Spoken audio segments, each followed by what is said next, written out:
I was having the most peaceful morning imaginable, just sitting on my dock sipping coffee and watching the fog roll across the lake when Karen, the self-appointed queen of an HOA I'm not even part of, marched down the path like she was storming a castle, yelling that my boat, my dock, my fishing gear, and apparently even my coffee mug violated community lake regulations, and I just stared at her because 1, this isn't her community, and 2, this entire lake, yes,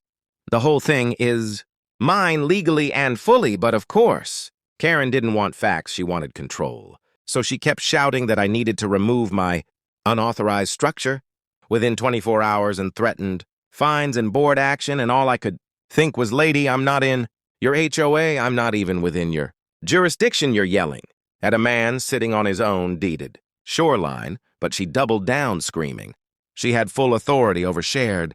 waters. So I smiled, stood up, walked into my cabin, and came back with the single folder that ends all Karen nonsense, the full property transfer deed showing. I had purchased not just the cabin lot, but the entire lake basin.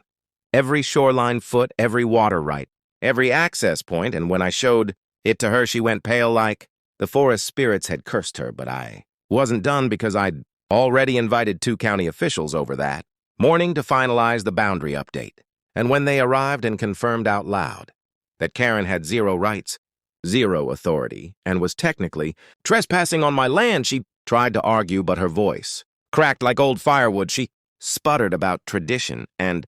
neighborhood expectations, but the officials reminded her she could be fined for interfering with private land use, and the way she froze was better than coffee. Then she quietly turned around, wobbling like she'd forgotten how to walk, and retreated up the path while the officials shook my hand and congratulated me on owning the entire lake. And as I sat back down on the dock watching the ripples shimmer, I just laughed, thinking maybe next time she should read a boundary map before acting like she controls the world. And if you love stories where Karens get humbled, make sure you subscribe, because trust me, they only get crazier from here.